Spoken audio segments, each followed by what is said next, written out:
Okie dokie. How are our data table for part one looking?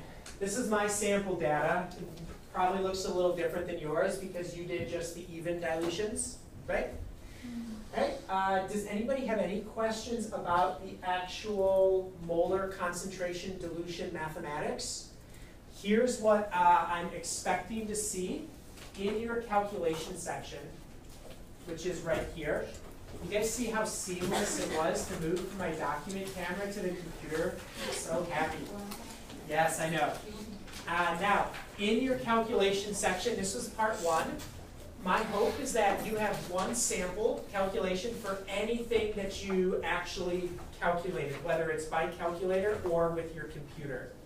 So this would be a case where you've calculated a number of dilutions. So one of these should be placed in your calculation section just to give yourself, when you look back on it, this is how you did the dilution. Does anybody have a question? Does anybody want me to walk through one of the dilution calculations as a class? This would be the time where you say yes, and it benefits everybody if you have a question. Yeah. Amy, yes? Okay, pick a dilution. Which concentration, or sorry, which ratio do you want to go over? 6:4. 6:4. Okay. 6:4. So we're going to go C1 V1 equals C2 V2, and we're going to plug in what we know.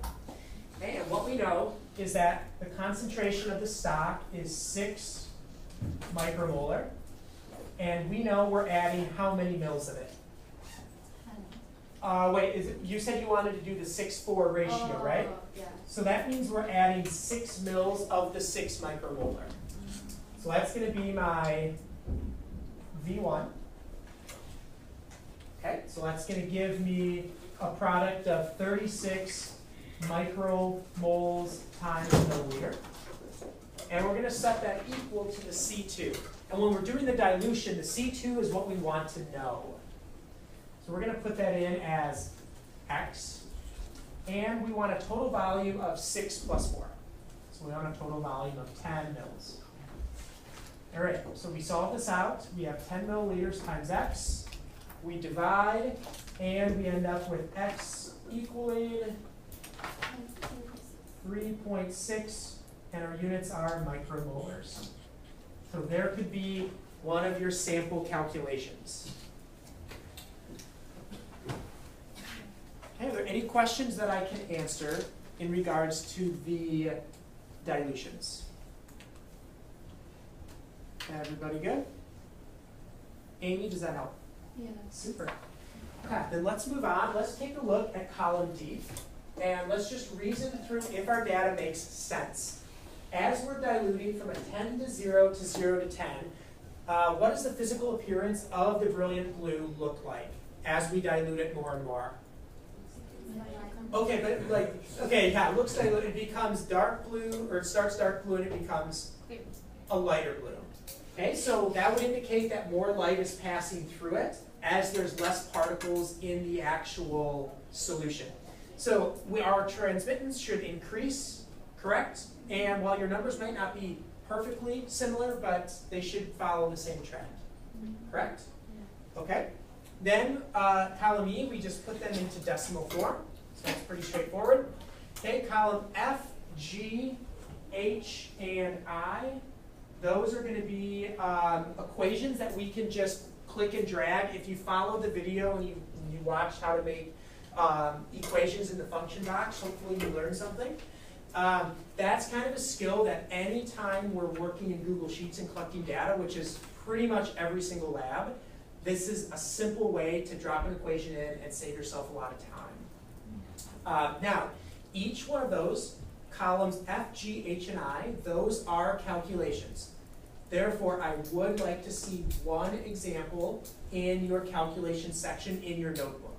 Per column? Yes, for each of the columns. Let me give you an example.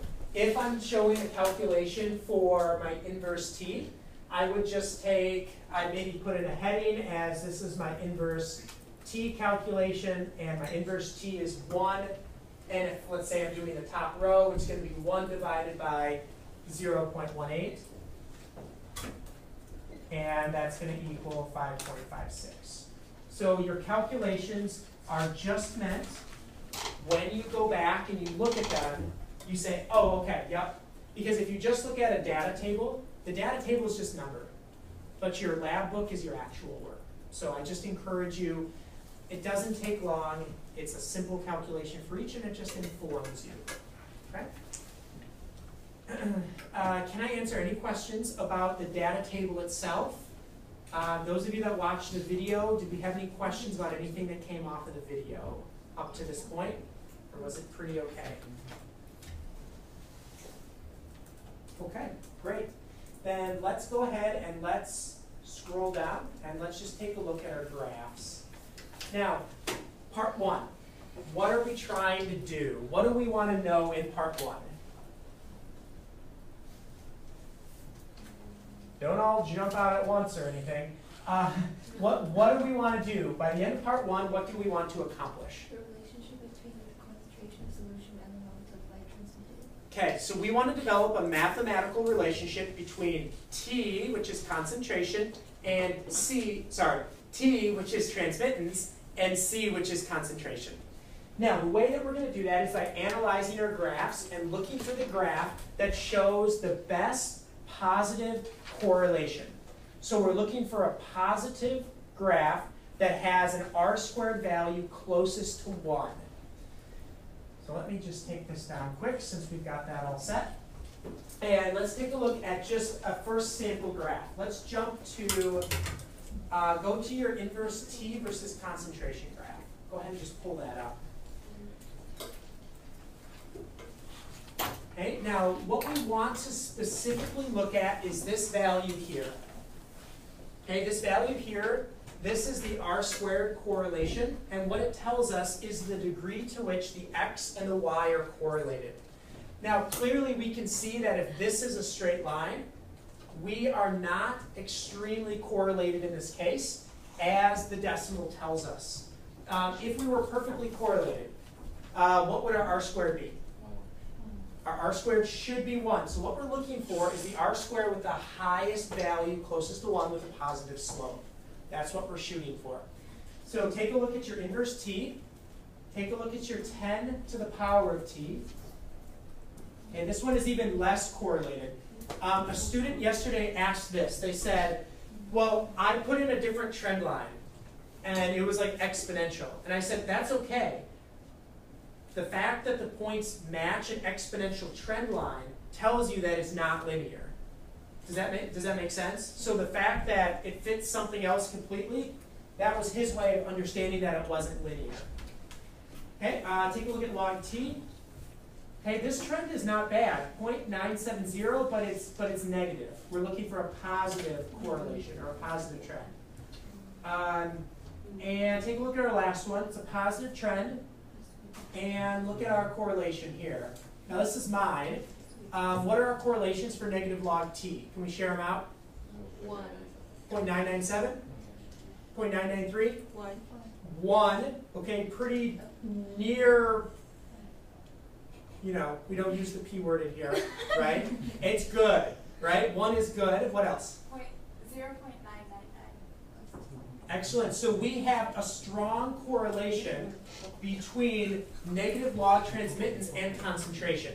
So let's, I'm just going to kind of make a list here of things in part 1. And really what we're doing is we're doing this component of part 1 here. Let me flip to the notebook quick. So you've got your data.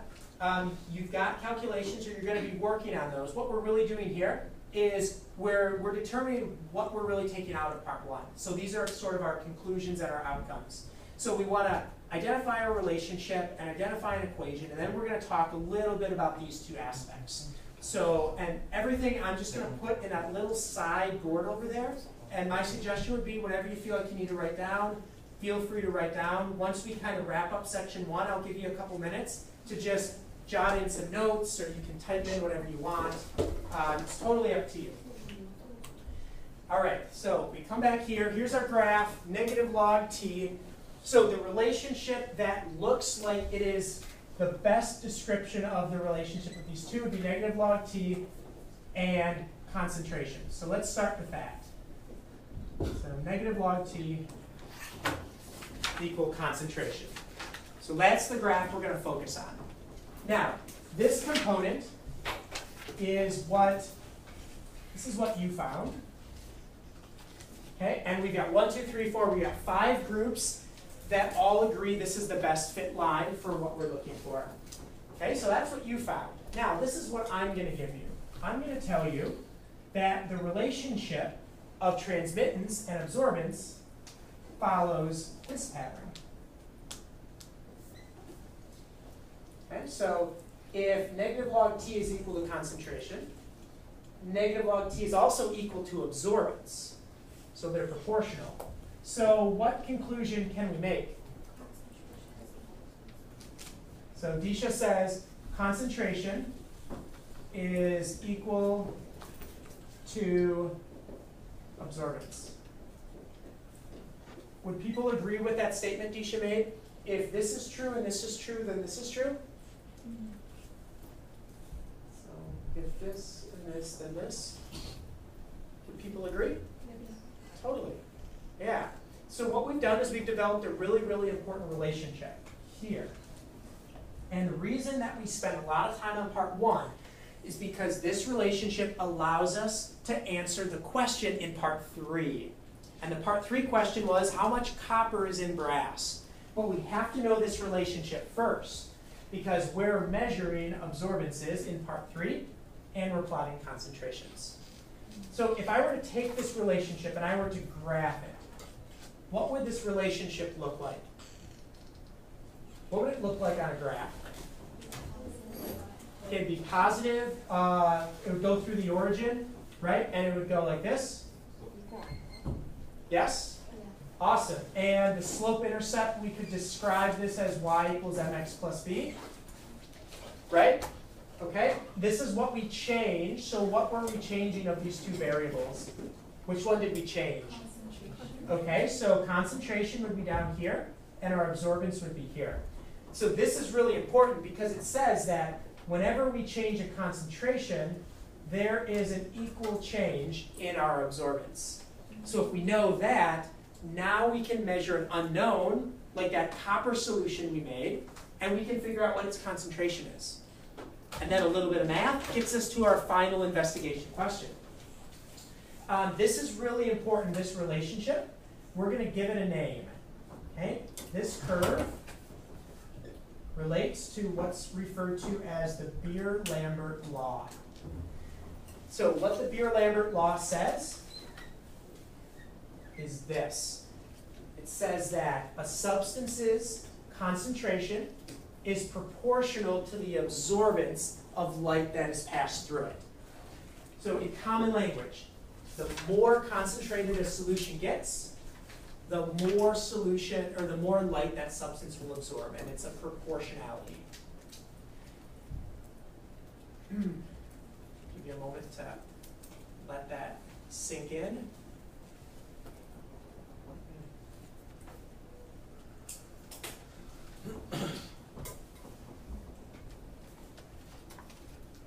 Okay, as you're kind of writing things in.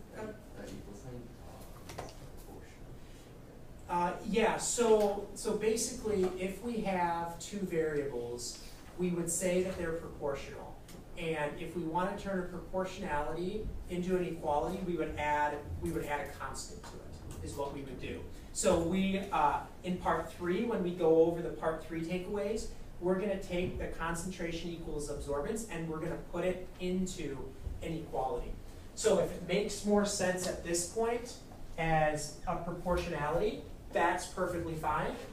We just want to make sure that we're taking away this idea that as the concentration of a solution goes up, the absorbance, the amount of light it takes in, is also going to go up proportionally. Okay, so just kind of let that sink in. Do we have some follow-up questions? Anything that we can kind of put together, anything we can ask before we take a look at the last part of the conclusion wrap-up of part 1?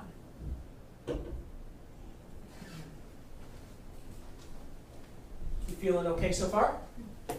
Okay, great. Now, if I flip back here quick, what we said was we also wanted very briefly just to hit on electromagnetic waves, we call those EM waves, and just identify the actual type of spectroscopy that we are using. So remember, last week we talked about something called mass spec. And mass spec, like the name implies, separates isotopes by mass. That is a completely different process from what we carried out in lab. That's called spectroscopy. So if you think of like a spectroscope, spectra makes you think of like, makes me think of light. That's how we can kind of separate those. So we have mass spec. Spec is spectrometry, and then we have spectroscopy. Okay? So has everybody heard of electromagnetic waves in some context, whether it's physics or biology or another course of some kind? Has everybody heard of EM waves? James, have you guys heard of them? Okay, what are some of the common EM waves that we either utilize in science or we just utilize in our daily lives? What are some of those? We've heard of them, right? Not a trick question. Okay, so let me ask you, what form of electromagnetic waves did we use in the spec viz? So we were shooting light, right? So light is like is just a simple way of saying the visible spectrum or visible light. Like, did you notice the name on the top of the box was SpectroVis? And then there was like a rainbow color with a curve. That was the rainbow of visible light. So that machine uses visible light to analyze the concentration and absorbance of substances. Yeah, Vicki? Is that what spectroscopy does? Yeah, exactly. So there's different, and the point we're getting at is there's different types of spectroscopy. But before we talk about those, we have to know what kinds of EM waves exist. So there's, our first kind we said was, actually, does everybody have this? I need a little bit more room. Can I go ahead and take that down? All right. Beer Lambert, very important. All right, so our first one we said was visible light. And what colors encompass visible light? Red? Blue? Can we just say all the colors of the rainbow? Yeah. Okay, perfect. So let's call this number 1, and we'll say this is visible light. Okay, and you usually don't have to just know numbers, but it's good to know numbers of the visible spectrum. That's something that just will make your life easier. So visible goes from red all the way through violet. And the wavelengths we should be familiar with are going to be the wavelengths of red, which are long. Those tend to be somewhere in the 700 nanometer range. And those are going to go through the 400 nanometer range of violet. So you want to be familiar just in general with those numbers. So that's our first type of electromagnetic waves. So these here we call EM waves. Okay, so what else do we have? So what wave is above violet? Ultraviolet. Yeah, so if we think of it in context, ultra meaning above or higher than violet would be ultraviolet. We abbreviate as UV. Yeah? So we have UV.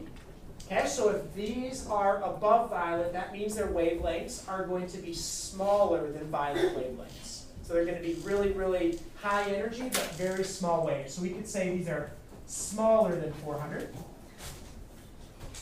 Okay, how about what is below the other side? What is below red? Have we heard of infrared? We heard of infrared? Sometimes it's referred to as IR. No? Okay, well great, we're learning something, cool. So the word infra means below. So ultra means above violet in terms of energy, so it's a more energetic wave. Think of like ultraviolet as what burns your skin if you stay outside on a hot summer day. Okay? Infrared is going to be below the red spectrum. So it's going to be less energetic, and it's going to have greater than 700 nanometer wavelengths. Infrared, okay? Others, I've heard a couple people put them out there. Okay, microwave. Okay, so we have microwaves. Okay, where do we use microwaves?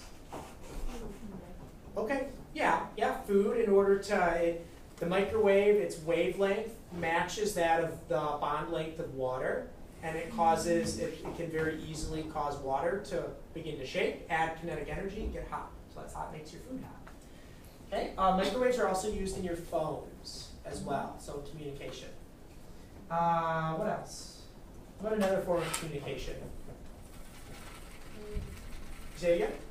Radio. Cool. So radio waves. Okay, 6. You go to the dentist or you go to the doctor. You get an X-ray.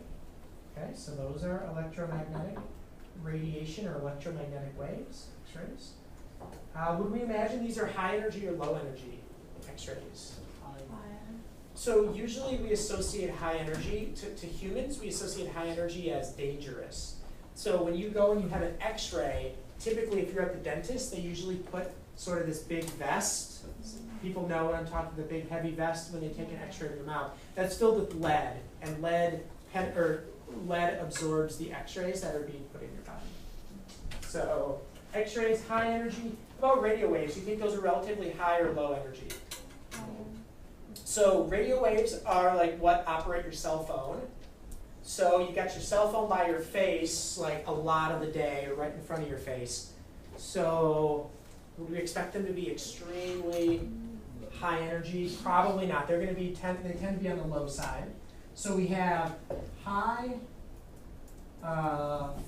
low, fairly low. Infrared is low. Ultraviolet is getting high. Visible is kind of right in the middle. And then we have one ultra high. And these are called gamma rays. Has anybody ever heard of gamma rays before? Gamma rays? Okay. Hulk, yes. Gamma radiation. Okay, perfect. Gamma rays come when atoms break apart. So atoms that are unstable.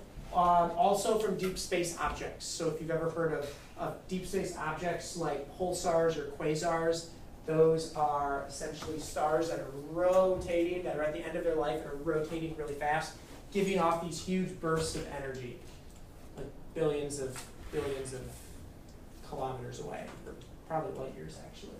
So gamma rays, super, super, super high. Vicky, question? So are ultraviolet waves?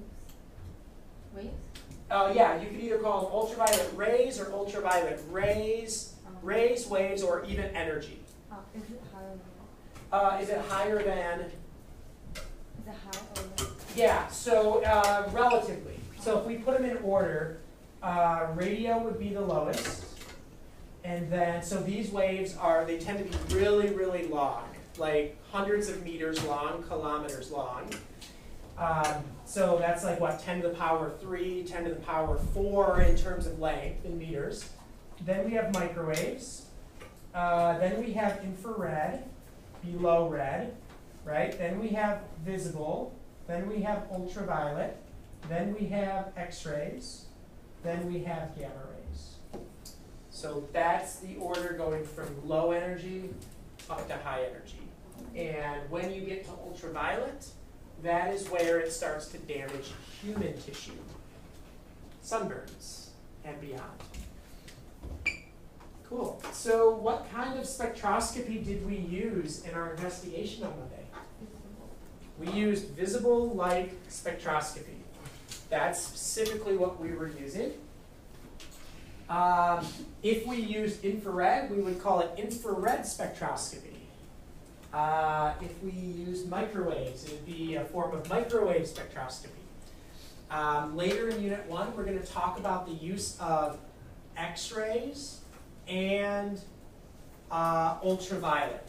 And that's not actually called ultraviolet spectroscopy, it's called photoelectron spectroscopy. And we'll talk about what all of that means.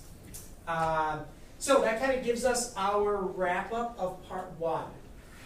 So let's come back, takeaways. What was our relationship that's super, super, uber important? It is called the Beer-Lambert law, and that tells us that as the concentration of a solution goes up, the absorbance goes up proportionally. That's what we need to take out of part 1. So at this point, I'm going to give you a minute or so if you want to just, if you need to talk, if you need to generate some questions, if you need to kind of scribble some things in your notes. Sir? No, your lab is your lab. So just, if you were to, so if you were to come back to this lab and look at it 6 months from now, you would still want to be able to read and understand what you wrote. So sometimes if you just have like numbers, or if you have, you know what I'm saying, like at the time you're like, oh yeah, I'll remember that, and then you come back and look at it and you're like, I have no idea what I was saying. Or maybe that just happens to people like me, I don't know.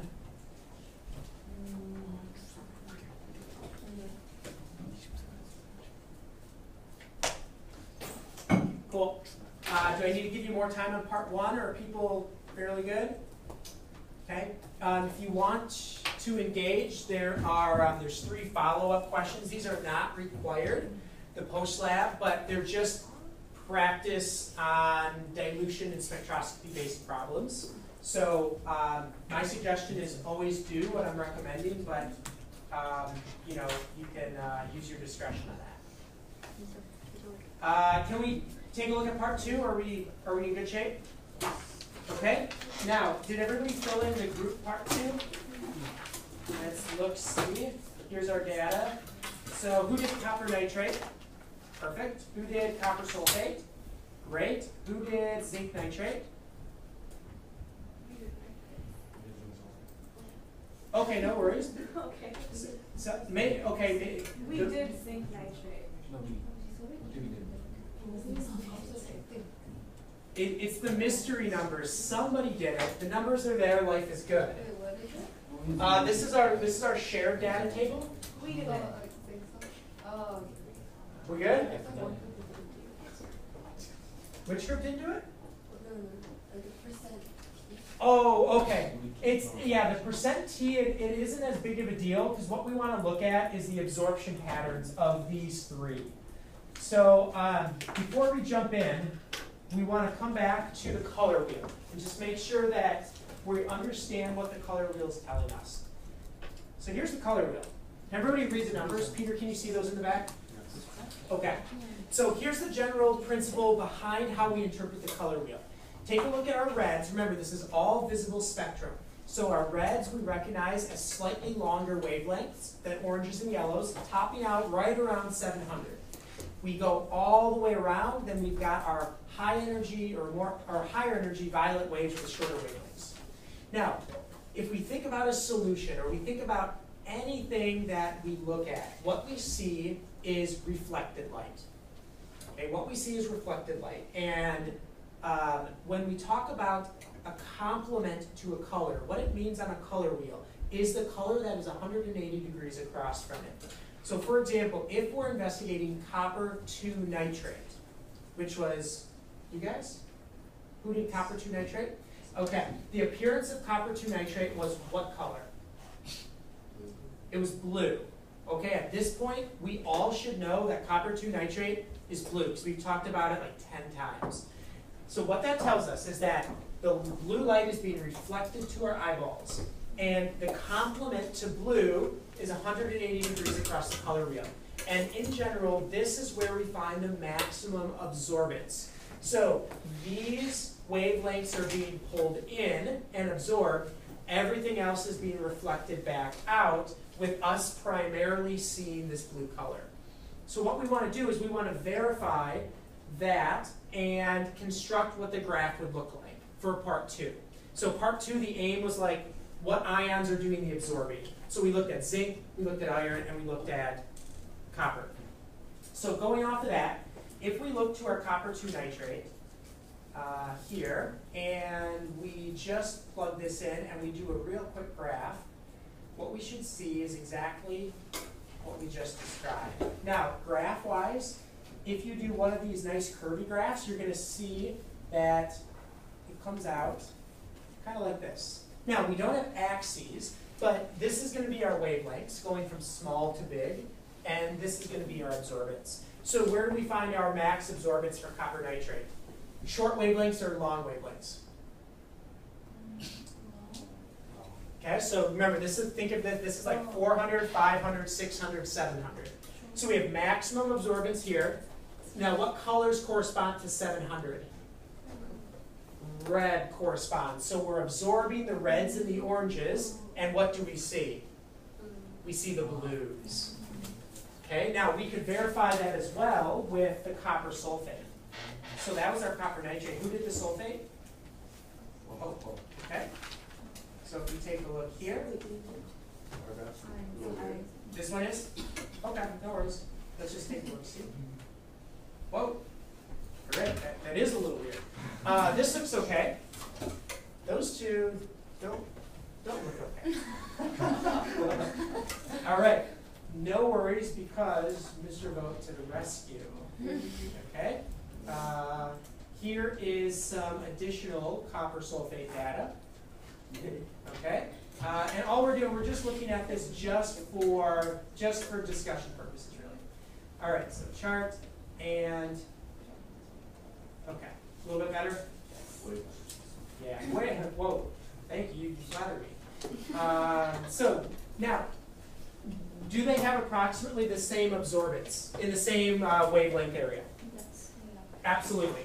So then, what can we conclude is doing the absorbing? We had copper sulfate and copper nitrate. Yeah, so if we swap out those polyatomic ions, what we're really seeing is that there's consistency in the graph with a consistent ion present. And the consistent ion is copper. Yeah, so maybe here's what we want to do for that conclusion bit for part 2. We'll just kind of jot in a few things. So copper 2, it appears what color? Blue. Okay. Great. And its graph is going to look, so if we see blue, it's absorbing long wavelengths. Okay. If you're not familiar, this is a lambda symbol, and it represents wavelength. So the way that I make it is really simple. It's like this. That's a wavelength, a lambda symbol. Okay. So with that said, what's the general shape of our copper graphs? Kind of like that? Yeah, pretty much. Cool. So blue, perfect. And we tested what too? We tested nitrate and we tested sulfate, yeah? So did those have any effect on our curves here? Probably not. What we can do is we can then test our zincs and we can test our irons, and we're going to probably see the similar pattern. So I'm just going to say probably not an effect. But once we collect a little more data, then we can check it out. Okay, let's jump to iron. Who did? Come back to your data. There we go. Okay, let's see. Who did iron sulfate? Okay, front group. All right, now what color is iron? Let's go to our color wheel. Okay, it's in the orange spectrum, so what is its complement? Blue. Its complement is blue, so we would expect max absorption somewhere in the really low range. That's what we're hoping for. So we take a look. Here we highlight that data, and we can see already that there's lots of absorption level. So we know that this is it's gonna hold true, but we're just gonna make the graph look real pretty anyway. There it is. It almost looks exact opposite, doesn't it? Yes. Yeah. What could we probably guess about our iron? We don't have to graph it. Let's just look at our data. Look right here. Big number, smaller number, 0, 0. So does it follow the same pattern? Yes. Totally does. And you could graph it if you wanted to see that. So our second part was Fe2 plus 3 plus, and that was orange. And how's this curve going to look different? Okay, so talk about it in terms of absorbance. So it's going to be absorbing in the low wavelength. So it'd be something like that. Okay, so it's absorbing everywhere, but it's only absorbing maximally in one area. Okay, and our nitrates and our sulfates appear not to have any effect as well. So there. And our zinc people. What do our zinc graphs look like? These were not very exciting. Here? Zeros, right? Okay, and what about our bottom one? Well, we've got some data there. Who did the zincs? Both zincs? No. Okay. Okay, no worries. Let's start with visual observation. What did the zinc solutions look like? Transparent, right? They were clear? Okay, so if we have full transparency, are we going to have any absorbance? Nope, just full transmittance. So what would our graph then of wavelength absorbance look like if we have no absorbance? Essentially, it's going to look like that. Essentially. Now, these data points were kind of hard to collect because this last digit you guys probably saw were fluctuating quite a bit throughout. So we were essentially, it's uncertain. We were just making a guess at what that last digit was. So we got a graph, got our color, and we tested a nitrate and a sulfate. And the nitrates and sulfates are not doing the absorbing. Those are just ions floating around, not having any effect. Okay. What questions do we have about part 2? So the main takeaway is the color wheel and being able to interpret what you see versus what is being absorbed. That's a big picture. Okay. At this point, you should be familiar that copper plus 2 is blue. So that copper ion is doing the absorbing, producing the blue. You should know that iron in its forms take on an orange appearance. And you should know that zinc is transparent. Now, question. Why is that important? Why is it important to identify 3 ions and their characteristic color? Okay. Yeah, so to recognize what is actually doing absorbing.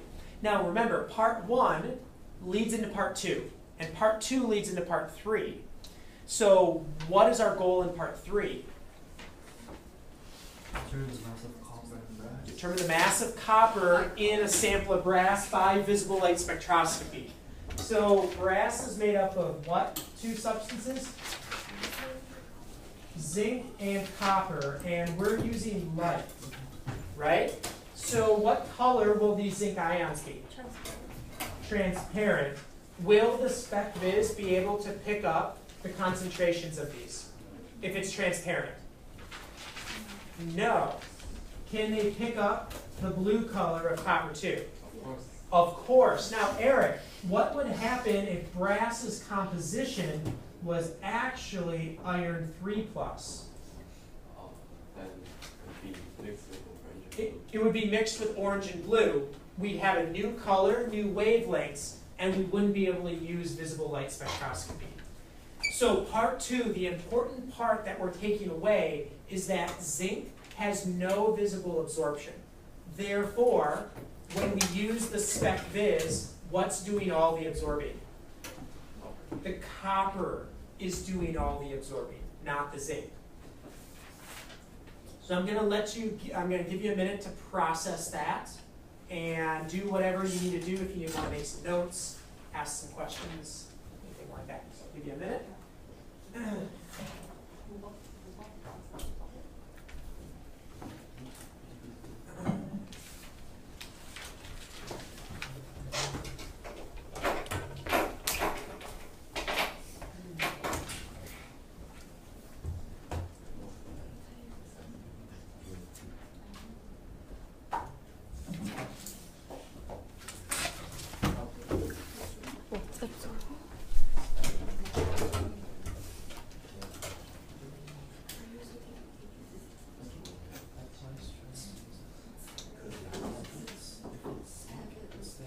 we in a good spot to take off on part 3? People, do I need to give you another moment, or are we good?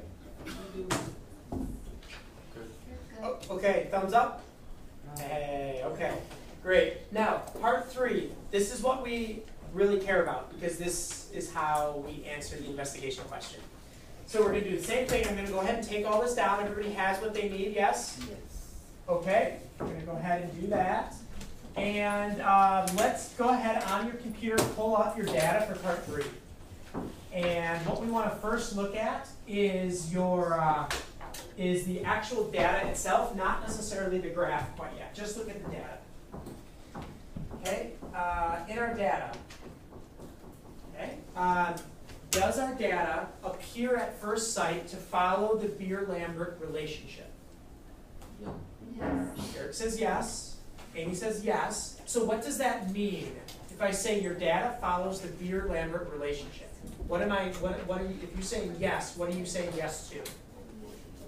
Proportions. JJ, go ahead. Great. There's a proportion between the two variables. Now, just by eyeballing it, look at my data, please. My unknown absorbance so I took the brass, I dissolved it in acid, and then I rinsed it and I filled up my volumetric to 100 mils. Okay? The absorbance I tested was 0.618. So approximately what concentration does that appear to be according to my according to my data? So it fits somewhere right in here, right? So it's going to be somewhere in there.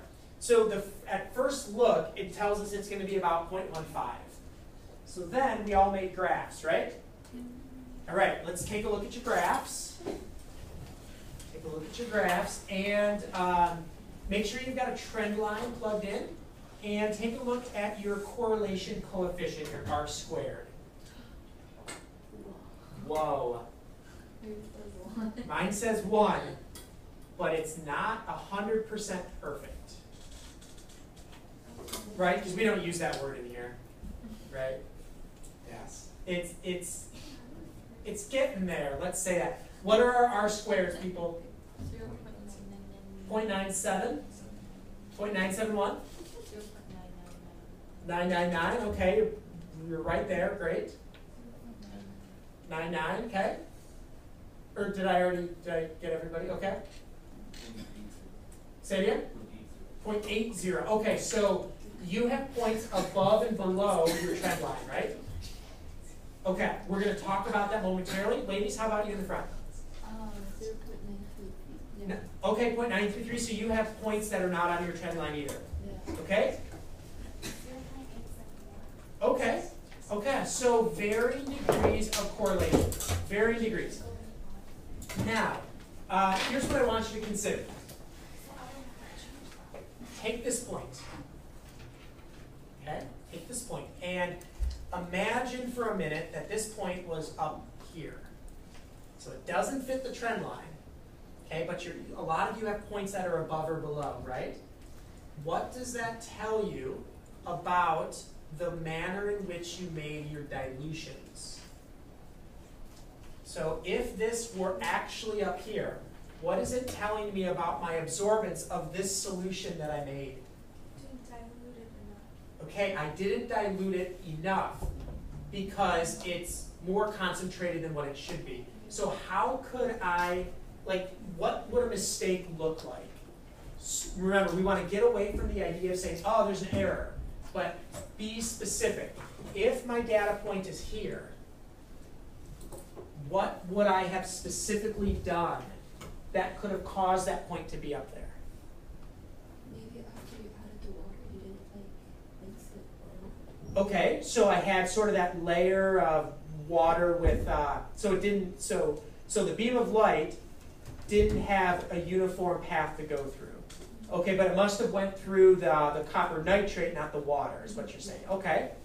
Any other thoughts? Fingerprints. Okay, I love it. Great. So what would be true if the point was below? What might I have done if the point was less absorbance than it should have been?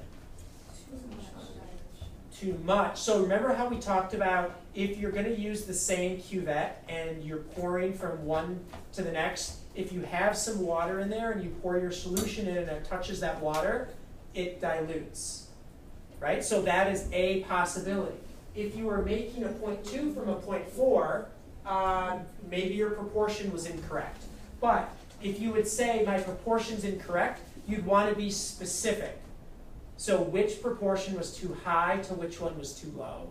So just remember specificity in the way that we carry out our data analysis. Okay, great. So now we've got some content that we want to put together. Okay, so I'm going to slide over to part 3 here.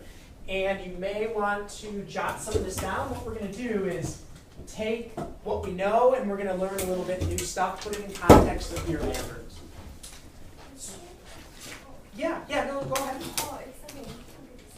Okay, no worries. So let's start with our graph. And if I ask you to draw a Beer-Lambert curve, what would you label the x-axis? Okay, concentration, because that's what we change, and the independent always goes on the x. And what would I put on the y? Okay, absorption. Now, I just want to clarify here. This, for absorbance, this is a capital A. And we want to use a capital A because we're going to introduce an equation that involves a little a as well. So this is a capital A, and this is a lowercase c. So what would that curve look like? What would a Beer-Lambert curve look like? Linear. Linear positive. And the equation that would describe it could be in the form of y equals mx plus b. Cool? Okay, great. So what we're going to do now is we're going to take this equation and we're going to modify it so that we can utilize it in respect to Beer-Lambert. So we're going to take this and we're going to adapt our variables into the equation and introduce 2 new variables. All right, so in place of y, we're going to put what our y is, okay, which is capital A. So we're going to have capital A. We're going to set it equal. And now, in place of m, we're going to introduce 2 new variables. Okay, and those variables are little a and little b. So in place of m, we're going to substitute ab. And we'll define exactly what those mean momentarily.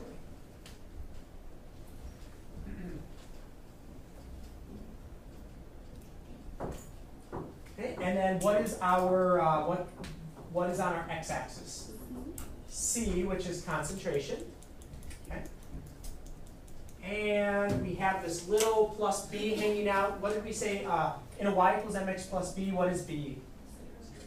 Okay, so in theory it's 0, right? But what do we call it when we actually have a value? Okay, it's a y-intercept. So mine over here is really, really small, but we still want to account for it. Okay. And if it's like 10 to the minus 3, then it's okay to neglect it. But if it's like 0.1 or anything that's substantial, you just want to include it. So this was our, what did we say? This was our y-intercept. And what did we define our m as? We didn't actually define that, but that's our slope, right? Right? Yeah. Yeah, okay. So now we're substituting in for our slope these variables a and b. Okay, so we want to make sure, or we want to unlock what these actually are. So let's start with a. Okay, little a, this is a constant, and it stands for molar absorptivity. So we call it the molar absorptivity constant. Hey, you don't need to really know anything about it other than A stands for molar absorptivity. It's a constant value at a given wavelength at a given concentration.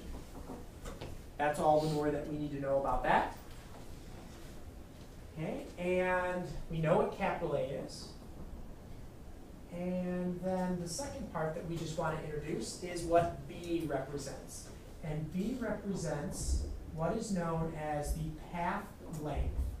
The path length. The question would be the length of the path of what?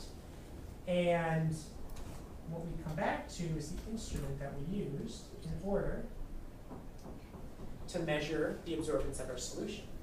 So we call this a cuvette, right?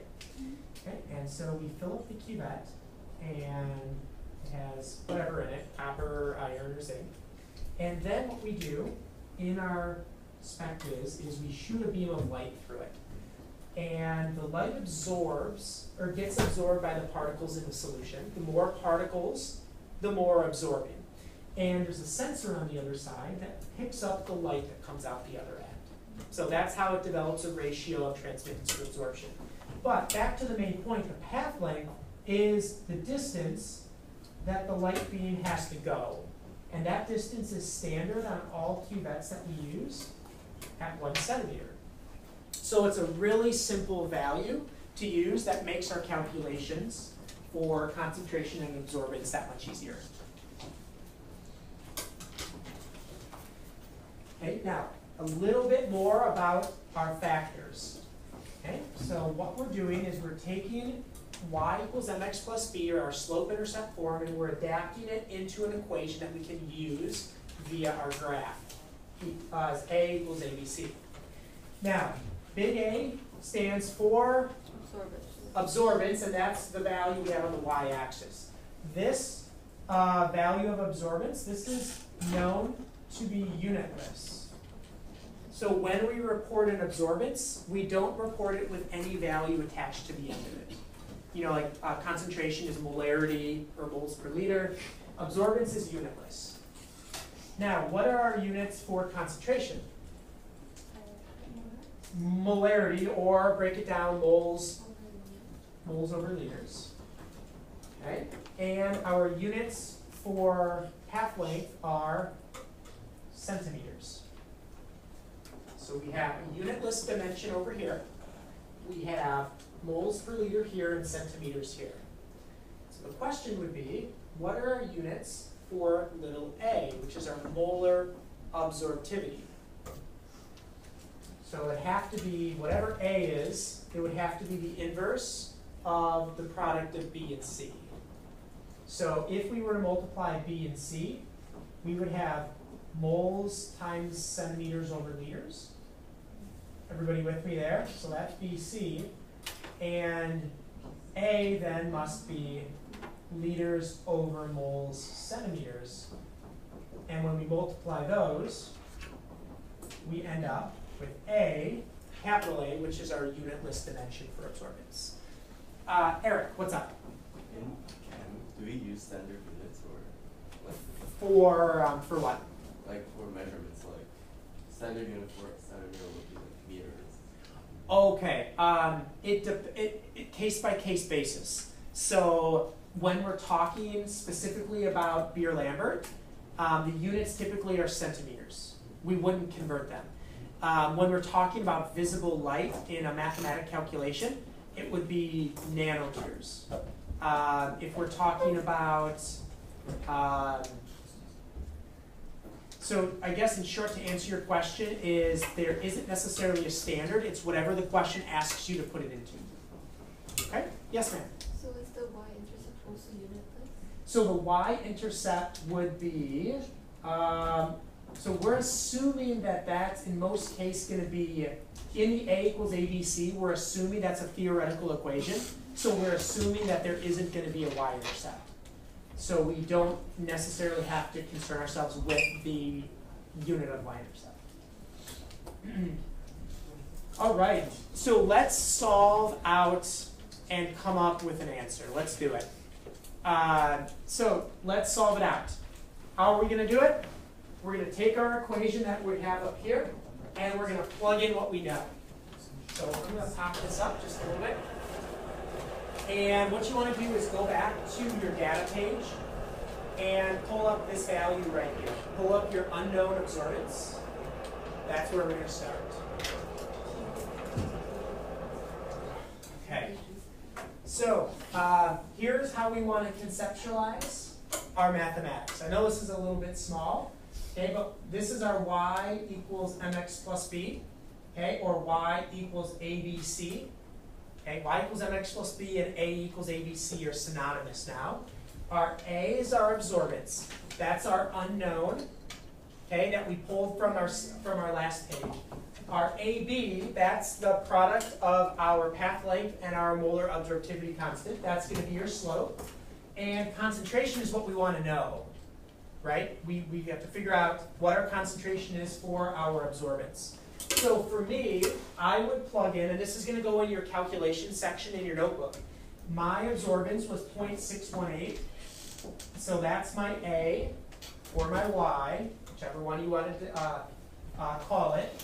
And then my AB, that's my slope, so that's 4.59. My C is my X, so there's my MX. And then in this case, I have a very, very, very small y-intercept that I'm going to include. So I'm going to add a negative 0.0178. So your unknown concentration goes here. Your slope goes here. And we all solve for X. And what will X tell us? The unknown molarity of our copper solution in that 100 milliliter brown volumetric flask. Disha, what's up? Gotcha. Okay. So what we're going to do is we're going to go to edit chart.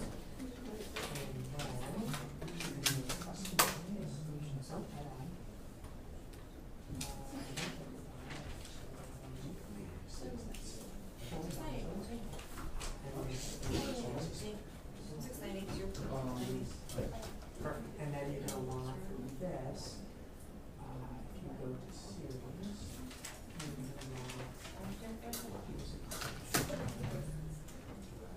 oh, okay, yeah, you got it.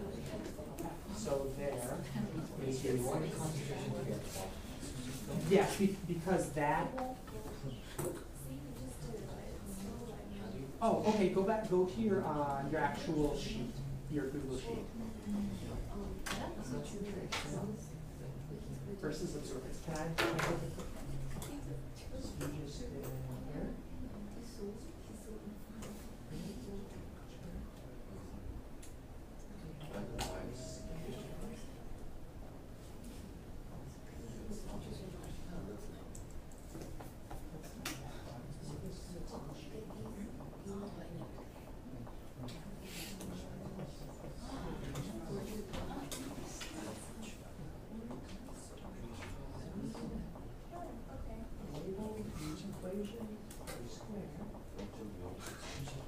You're actually quite good.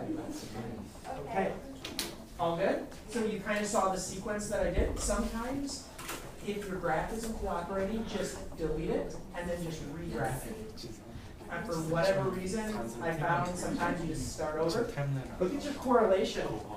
It's almost perfect, right? Almost. So what do we got for molarities, people? What do we got? 0.14. 8. Ooh, okay. Others? 199. What was the other one, guys? 168. Others? Uno momento. Okay, mine was 138.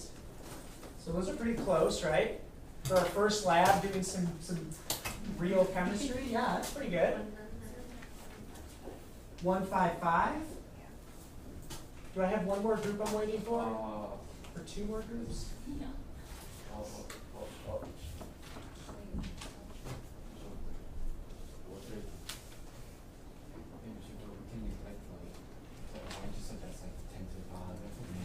Yeah, 10 to the power negative 3. It's not going to have an effect on any digit that's significant.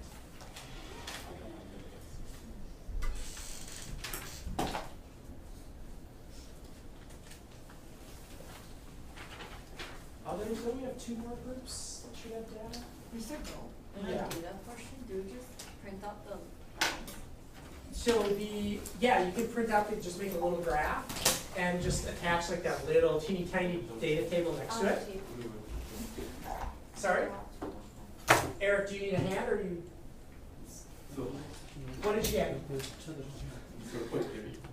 Okay, what was your unknown concentration or your unknown absorbance? Okay, so Your absorbance is high, so it's going to mean your concentration is high. It's okay, just run with it. Not a big deal. So what was it, 0.3? What were the last two digits? 0.3. Oh. Hey, remember that I'm not grading you on how close you are. Like when I do assess labs, I'm assessing you on your process and your ability to work through the lab and to present your data and come to good conclusions. So no worries.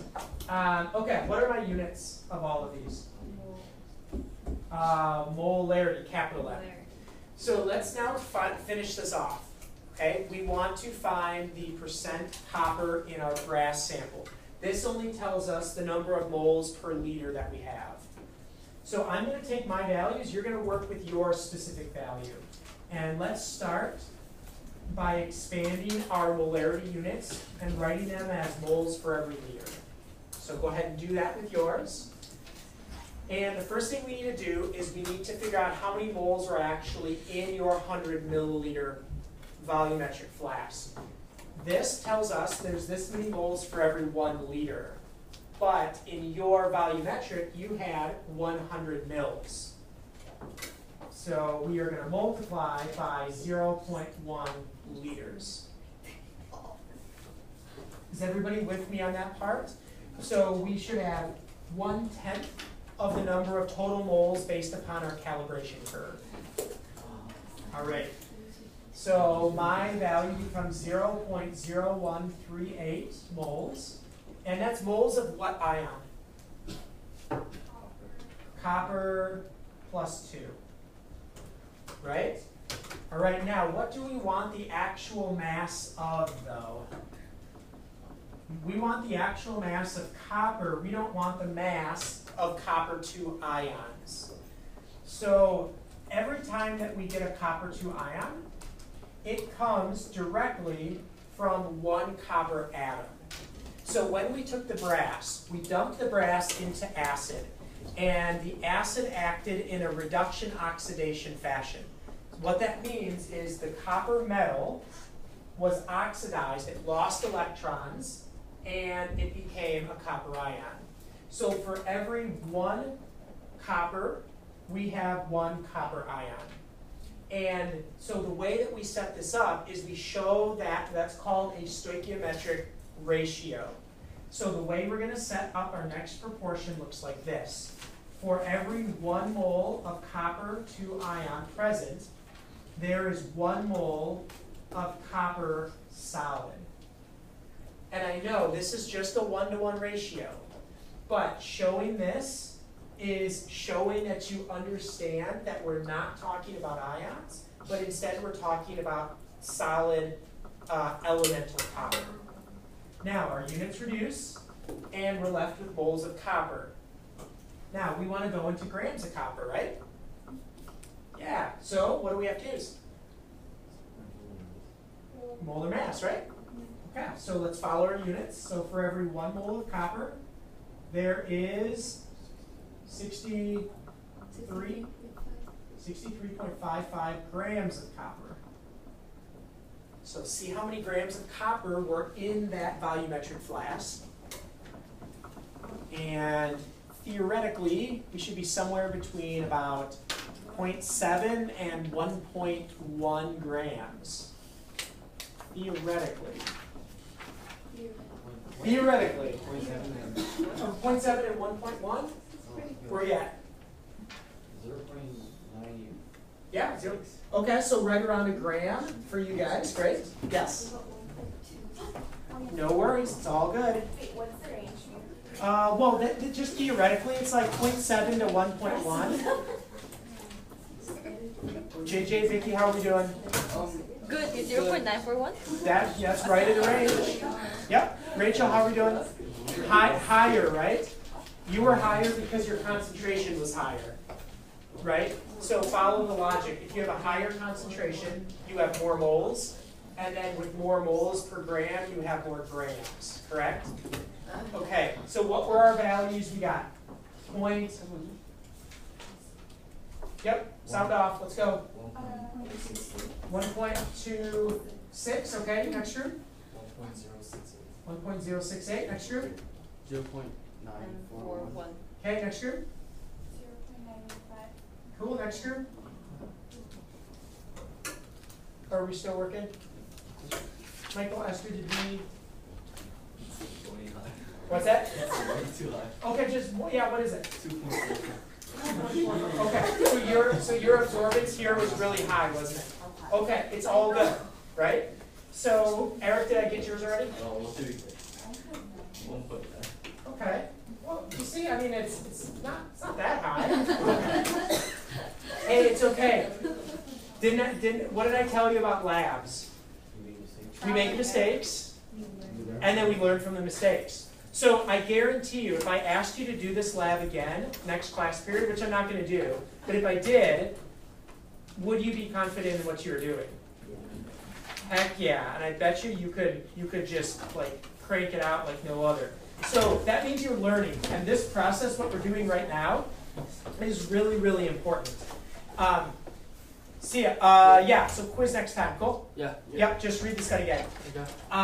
So back to the point I was making, and this is sort of our wrap up, is well, we haven't quite finished quite yet, but so folks, when you're in lab, a lot of times you're so focused on just getting results, right, that the learning, is everybody listening? Because this is really important. The learning of the lab comes from reflection, and that's why it's really important. Even though it's super slow going and we've spent an hour, I guarantee you've got a much better sense of what's going on now, and that's really how we learn. So every lab we have this debrief so that we really get at deep understanding. Now we have one final thing to do. This is the number of grams of copper, but we want to know the percent mass of copper in your brass sample. So go back and look at what your total brass sample mass was. 1 point something. So if this is your copper, divide your copper by your total mass. So divide by total mass, multiply by 100, and now you've got the percentage. So total mass, so if you follow your units here, you should have grams of copper now. So it's grams of copper divided by total mass of brass. Oh, yeah. Right? So that's the mass that was in it. And then by difference, we can figure out how much zinc was in it. Did we end up with more copper than we started? Yeah. How did that? It's all good. Don't worry about it. We know where we messed up. That's so we still carry the data through, and we just make some comments. Like that's part of the follow-up is, okay, what comment, like why is this, we don't just leave it at 150%, but we say made a mistake at this point. So if we go back and we have a document that says we screwed up here, this is, you know what I'm saying? Is this a laboratory process? Is that what? Are you going to assess this lab? No, folks, I will always tell you ahead of time which lab is going to be assessed. And it's not, Eric, it's not about the final answer. It's about the process, okay? So what did we get percentage-wise? 83, a large percent. Were you over 100? 200. Addition. Okay, what did you have? 1.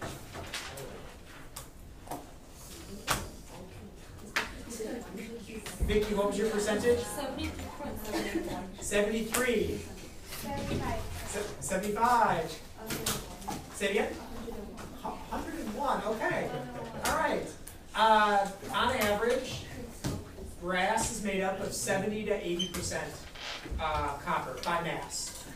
Different classes and different grades of brass have little bits and little differences. So that's how we roll, people. For all the amount of time that we put into this, we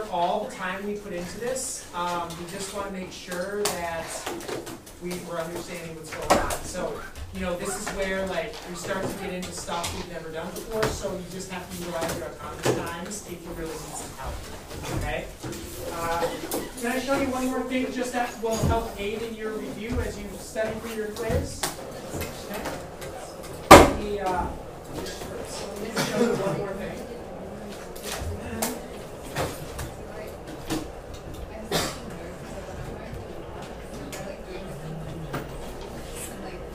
Yeah. I don't like doing the lab. I don't like to do them. I just like to do the air ones. I don't like to say much about how. That just reinforces that's where a lot of the learning takes place is, but you want to be confident learning and using kind of equipment. Because it's cool. I mean, where else do you get to use a balance that costs $4,000? That little house balance? Yeah. Those are like everything that we use is quite pricey. Like it's expensive stuff. It's cool. Use fun stuff. All right, I don't know what's going on with my projector here. It was on. No, it's not. Oh, now it's going. All right. So the thing I wanted to show you was just the review problem set. And once the projector pops on, you're going to find this under today's date. And all it is just a couple of sample problems that are actual FRQ problems from College Board in years past. All of the review problems I give you are all old FRQs. So what I'm going to do later tonight is I'll put a solution page. But what you really want to get into is not a bad habit, and you don't want to just go to solutions. People that make the most gains learning AP chemistry struggle. Like, if everything's easy and you just look at the answer, that's not struggle, and struggle is where you learn. Like, that sounds kind of weird, but you learn when you struggle. So, if you click these problems open, what you're going to see is that they're on a range of things that we've talked about so far. The first one deals with solutions and dilutions. The second problem deals with with visible light spectroscopy. So this is an actual problem from years past that you can practice on. Okay? And here's a problem dealing with mass spec. And the last problem, I would steer away from this one because we haven't got to gravimetric analysis, which we will get to in Lab 3. So there's at least 2 problems that you could spend a little bit of time practicing on. But if you feel pretty confident coming out of this lesson today, then I think you'll be just fine on your quiz. The standard under Big Idea that we're looking at is 1D, which is limited to visible light spectroscopy and mass spectrometry. So you can expect your question from your quiz, it's a 1-question quiz, you can expect it to come from one of those 2 sources. Cool?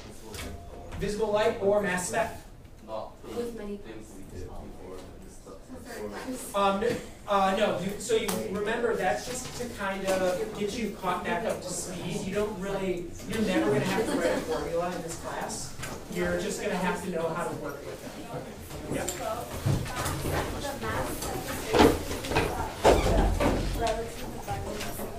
Yes, you got it exactly. The relative